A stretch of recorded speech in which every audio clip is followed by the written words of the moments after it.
मुंबई में हरिभाऊ राठौड़ ने बताया कि सर्वोच्च न्यायालय में उपवर्गीकरण की अनुमति दी है।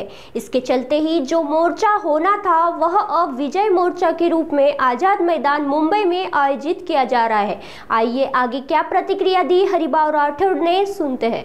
हैदराबाद गॅजेट प्रमाणे बंजारा समाजाला शेड्यूल ट्राईबचा दर्जा मिळाला, आरक्षण मिळालं यासाठी गेले 2 महिने सातत्याने सगळ्या जिल्ह्यात लाखोचे मोर्चे झाले।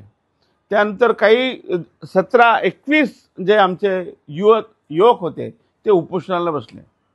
पैकी 3 लोकांनी तर 4 लोकांनी आत्महत्या केल्या। एकाने तर अक्षरशः रेकॉर्डिंग करून मी आत्महत्या करतोय, मराठा समाजा आपल्या बंजारा समाजाला आरक्षण देत नाही सरकार, आमच्याकडे सरकारचं कानाडोळा आहे, आमच्याकडे लक्ष देत नाही आणि म्हणून अक्षरशः त्यांनी आत्महत्या केली। भयंकर परिस्थिती निर्माण झाल्यानंतर जेव्हा जालन्याला विजय चव्हाण बसलेला होता त्या प्रसंगी माननीय मुख्यमंत्र्यांनी त्यांना फोन करून सांगितलं की तुम्ही उपोषण सोडवा, आम्ही तुमचे जे प्रश्न आहे ते निश्चितपणे सकारात्मक आम्ही घेऊ, तुम्हाला लोकल बैठक बोलू। 4 तारखेला तशी बैठक बोलावली आणि काल सकारात्मक निर्णय झाला। त्यातला जो एक महत्त्वाचा निर्णय आहे तो आयोग बसवण्यात आला आहे। माझ्या दृष्टीने माझ्या जीवनामध्ये जे 30-35 वर्ष मी जे मागत होतो थर्ड शेड्यूल, मला शेड्यूल ट्राईब नको, डायरेक्टली मला थर्ड शेड्यूल हवा आहे, परंतु शेड्यूल ट्राईब प्रमाणे त्यांचं म्हणजे आरक्षण जे आहे, शिक्षणामधलं आरक्षण, नोकरीमधलं आरक्षण आणि राजकीय म्हणजे आमदार खासदारामध्ये सुद्धा आरक्षण असायला पाहिजे, ही भूमिका घेऊन आम्ही मागणी करत होतो। काल माननीय मुख्यमंत्र्यांनी ते मंजूर केलेली आहे।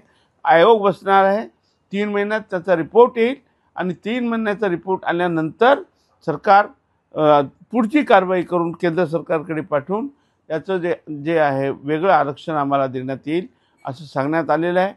सर्वोच्च न्यायालयाने जे शेड्यूल ट्राईब आहे त्याचं सब कॅटेगरायझेशन देण्याची परवानगी दिलेली आहे आणि त्यामुळे मी विशेषतः आम्ही 19 तारखेला आता माझा मोर्चा होता, महामोर्चा मुंबई आझाद मैदानला, त्याला कन्वर्ट करून आम्ही तो विजयी मोर्चा करतो आहे आणि माननीय मुख्यमंत्री, उपमुख्यमंत्री आणि आमचे रामेश्वर भाऊ, आमचे संजय राठोड यांचा सन्मान आम्हाला करायचा आहे।